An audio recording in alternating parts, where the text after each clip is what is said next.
We have Jason Swenk here for Matchcast, our digital marketing podcast.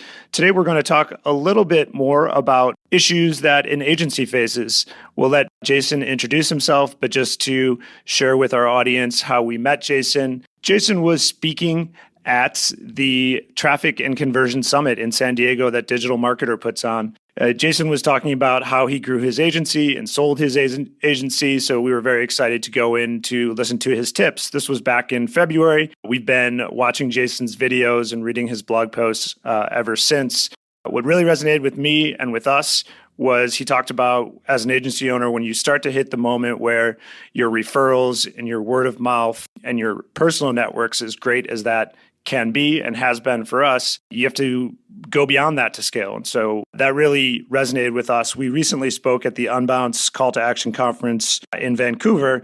And after we spoke, some agency owners were coming up to us asking, how we got certain clients and what should I do about this problem or that problem. We said two things. We said, one, charge more money, because they told us what they were charging. And we said, you have to charge way more than that. And two, we said, check out Jason Swenk. So that got us thinking that maybe Jason would be willing to join us on the pod. And thankfully, here he is. So thanks, Jason, for joining us. Yeah, man. Thanks for having me. Jason, if you didn't mind giving us a couple minutes of maybe your intro about when we first heard you speak, you gave a good rundown of your background and your experience, how you briefly grew the agency and how you got to now. Thanks again for having me. So in 1999, yes, when Al Gore invented the internet, I designed my first website. Actually, I designed my first website in 98, and it literally was making fun of one of my friends that looked like Justin Timberlake. Way ahead of the curve in multiple respects. Oh yeah, definitely. And so it was making fun of NSYNC, and so I called it NShit. And it got really popular, and a lot of people went to it. And then people started asking me to design websites. I'm like, are you kidding me? And I was like, all right, $500. And so that's kind of how I got my start. So, I had humble beginnings. I didn't even know what we were doing. My first client asked me for an invoice. I was like, well, what's that? I couldn't Google it. Google wasn't around. So, after that, I started transitioning and started building the right systems and building out the agency and hiring more people, working with a lot more people, and grew it to a really big agency. And then eventually 12 years later, we sold it. And then now I help digital agency owners. It took me a little while to figure out what I need to do next, but it's the coolest job ever. Yeah, that's awesome. Well, as an agency owner, I certainly appreciate all the helpful content you've put out there and your willingness to help. So, and you talk about starting the agency and charging $500. I mean, that totally resonates with us. I think a lot of agencies, ours included, start with similar stories, and you don't even send the invoice. You just say, send us a check for that amount. That's great. And then a couple clients later, they're like, can you send us an invoice? We're like, okay, now we need an invoicing system. And you just slowly start to add those things on. But I like also the 12 years later part of your story, because it sounds like such a straight line. And I'm sure it was not. It's a winding road. There's a lot of peaks and valleys. And so we'd love to dig into a couple of those, if you don't mind. Yeah, I mean, there was lots of times where, we were about to throw in the towel. I remember one time we were probably maybe 8 years in, and we had a pretty good staff at the time, maybe around 15 to 20. And I remember coming into our Monday morning meeting that we always had, and we would look at the bank account. That's kind of how we would look at cash flow projections, right? And we'd look at our pipeline and we'd go like, man, this doesn't look good. If this keeps continuing, we're not going to be able to make payroll in the next 2 weeks. And literally we were 2 weeks away, and I remember coming back and I was so depressed. And so my wife was like, well, why don't you just go get a job somewhere? It seems like you're just miserable. And she's like, well, NASCAR is hiring for a CMO. I was like, okay, well, I've helped build brands like LegalZoom and Aflac and all those. So I was like, all right. So I started applying and filling out their first application part. And it asked kind of like, what do you want to do? What don't you want to do? And that kind of stuff. And then it just kind of hit me in the back of the head, or kind of like unconsciously. And I said, well, if they're asking this, I can actually create this agency to do whatever I want. So let me get rid of all the stuff I don't like. Let's take care of what we need to do in order to build the pipeline so we don't go through these areas. And we did. And then it just kind of started skyrocketing, and we just kept having growth. But, we also had a way where bad things would happen, and we were like, okay, how can we learn from this? And we weren't afraid of taking action, which I think a lot of people are, regardless of what kind of business you're at. They're always kind of getting ready to get ready, which always frustrates the crap out of me. I'm like, come on, dude, just take some massive action. And who cares if you fail? If you fail, no problem. Now you don't do it again. On to the next failure. Yeah. When you talked about eliminating the things that you didn't like doing and the ability to kind of step outside of the agency when you kind of flirted with getting a quote unquote job, what were some of the things that you eliminated that you started saying no to, or maybe that you delegated that allowed you to focus on really growing the agency? Well, one of the first things was project management, right? I was actually managing some projects at the time, and we were about $1.5 million to 2 million. So, we could definitely afford that. If I could go back in time, that project manager would have been the first person, because what happens is you get a lot of projects and then you take your eye off the ball for building the pipeline in sales. And then as the projects kind of turn down, so does your sales. And you start going in this period. The other part was I wanted to get laser focused on where we wanted to take the agency. What did we want to create and get that clarity? What did we want to specialize in and be known for? Because at that time, we built that business up on referrals and AdWords, right? So people were searching for us or our personal network. And so it was kind of like eat what you killed versus kind of be known for something, all right? And so those are the things we really, really concentrated on. So my role kind of changed from there where, as a CEO, and if you guys are not agency owners, it still applies to you. So as a CEO, my job, my role was to set the vision and direction of the business and then share that with the team, because my employees were my best assets, not my clients. And so if I could take care of them, if I cared about them, if I could help them be successful and be significant in their lives, then the company could prosper and the clients could prosper and all that. Then the other thing, what I would do is I would coach and mentor just one level deep.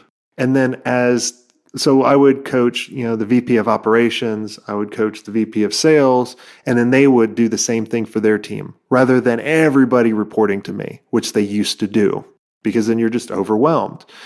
The other thing is I started coming up with a process where I would assist sales and not do all of sales. Just to clarify, at this point, you're doing $1.5 million to $2 million in sales ish, and you've got how many employees? 15 to 20? Yep.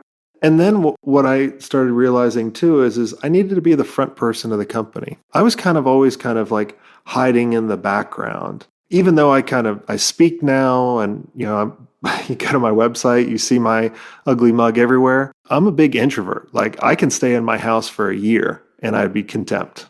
My wife and kids, opposite, right? They need to get out. So I was fine with that, but I realized I need to start building that particular brand and start getting it out there. And then obviously understand the financials and really get a good grasp on, what our profit needed to be, what was our total expenses, what was the floor that we needed to charge, and then just delegate everything else.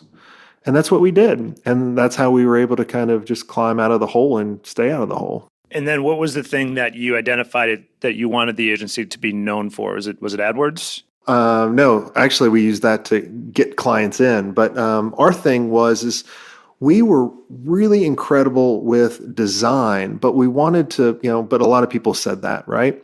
And so we were like, content management's getting really popular. And so let's start leveraging that for this new amazing technology coming out that at the time it was Sitefinity. A lot of the bigger brands were using it, as well as SharePoint. And so we picked those two, and we just could do anything, customize the crap out of that, do amazing designs for it. So then Microsoft and Telerik, which owns Sitefinity, started sending us a ton of business. And then we were known, like if you wanted Sitefinity or SharePoint, people were coming to us for the amazing user experience.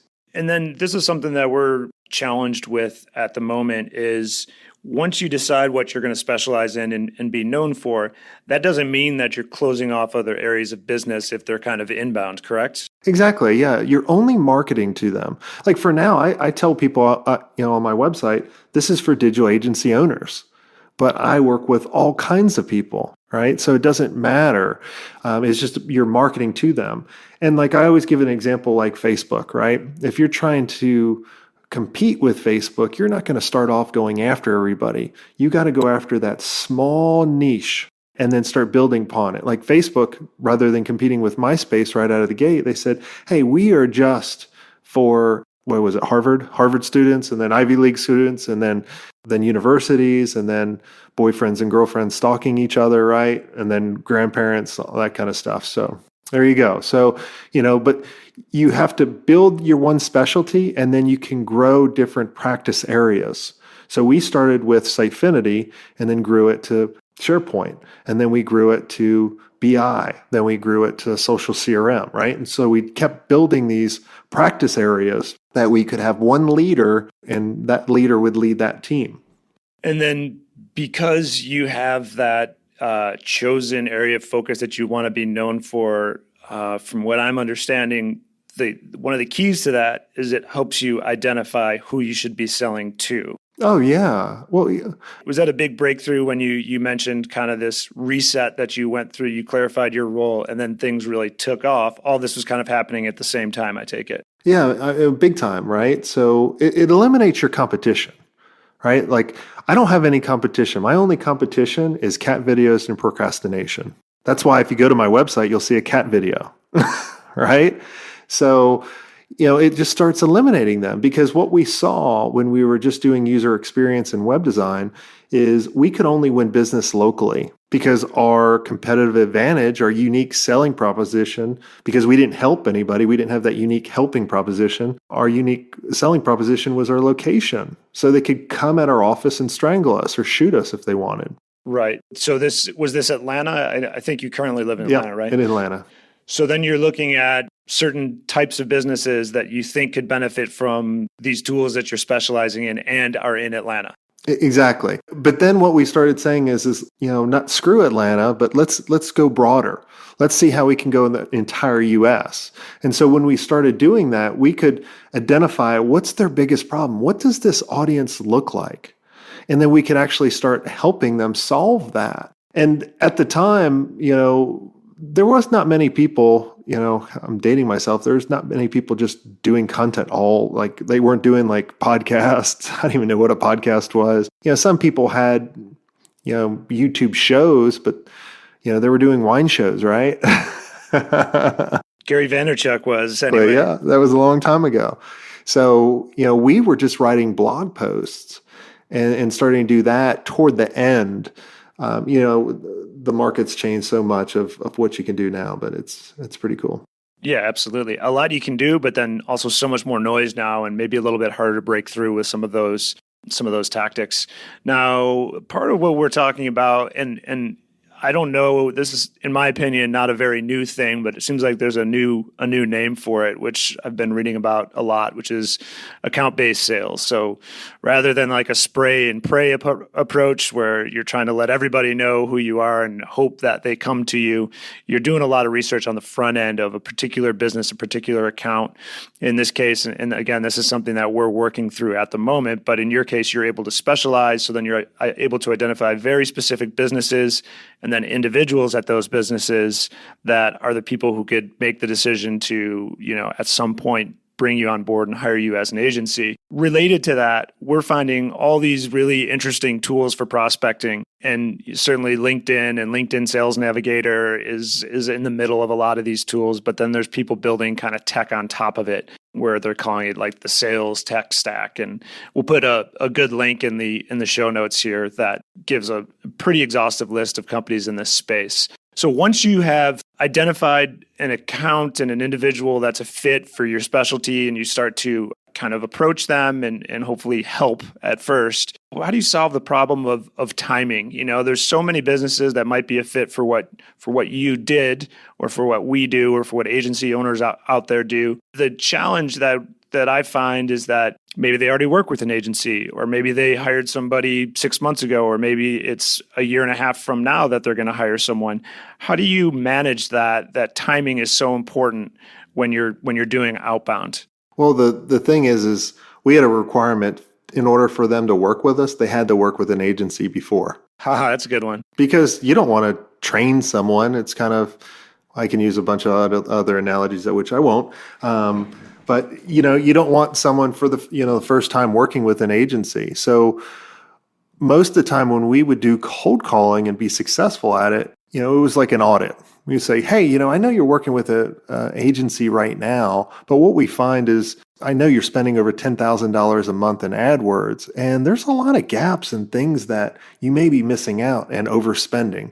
We can offer a service in order to audit that. And then it's also, it's all about kind of positioning to help them first. Or saying something like, I interviewed someone on my podcast. If you go to jasonswenk.com/4, it was a really good interview. It was like the fourth one. I was like, it's still one of my favorites because I interviewed the CMO of IHG, International Hotel Group. And I said, how can a smaller agency get into a bigger brand like cold calling?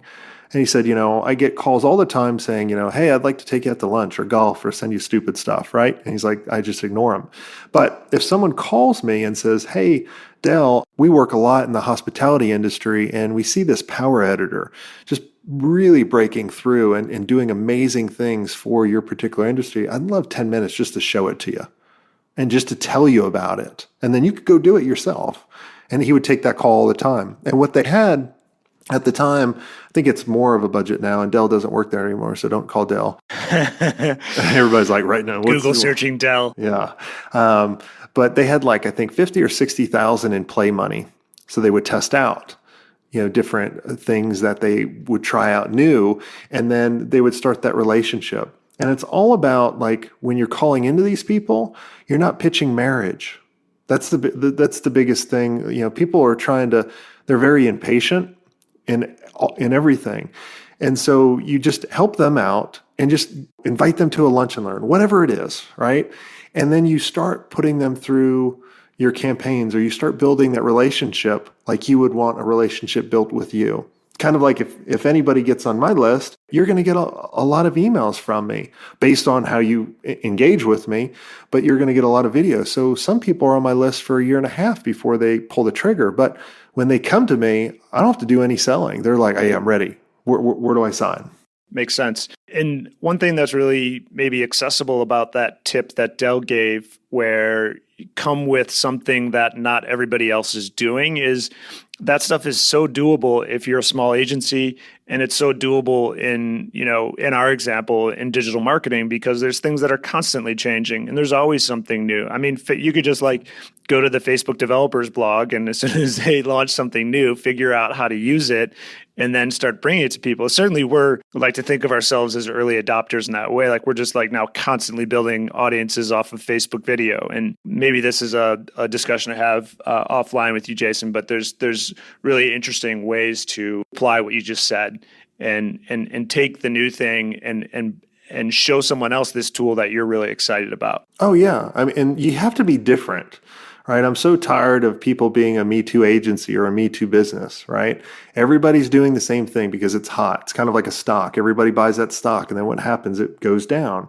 And you just need to find your own thing that you love.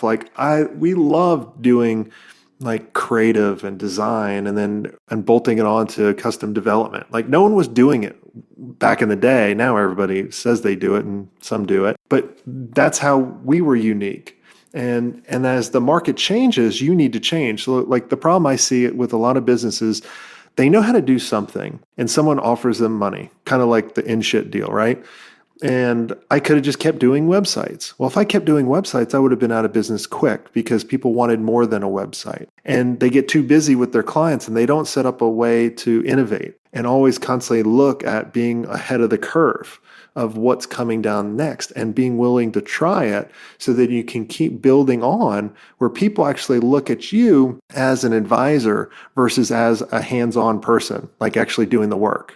Yeah, you have to be able to do both, I think. You have to offer high-level strategy and guidance and position yourself with the client so that they will pay attention and listen to you, and then not just be, in our opinion, a consulting firm where you're just telling them what to do, but then you can also put your money where your mouth is and actually execute the work and then show results. Yeah, you said it right. So if you think of both spectrums, most agencies are kind of the roll up my sleeves, go do it, right? And that's on one spectrum. The other spectrum is the consulting, where people go to for advice. The consulting is starting to kind of breach in the agency space, right? Because they're actually starting to do the work. So it's kind of, you got to kind of be both. You need to be the advisor and the doer.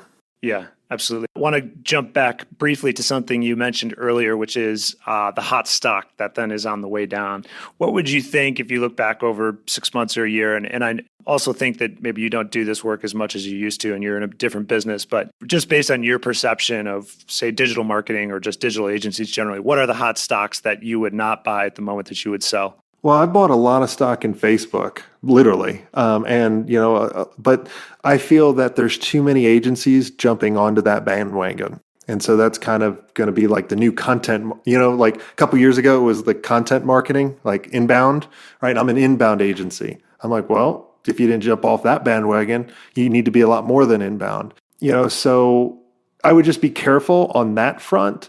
One of the ones I think that's pretty intriguing that I'm starting to mess with is kind of like the YouTube ads. Yeah. And what you can do there. And I love AdWords, but people have to be searching for you. And that's a very small part of the market. That's the biggest thing. But, as more and more of us marketers get onto Facebook and screw it up, people are going to start abandoning that. I love Snapchat. That's really pretty cool. Just be different. Just pick something that you really know and that you can come up with this amazing strategy for, and then ride that as long as you can with always kind of looking for that next innovation. Cool. When talking about niching again, do you advise niching based on a service offering? It sounds like you found a tool that you were excited about that you thought could help a lot of companies and started there.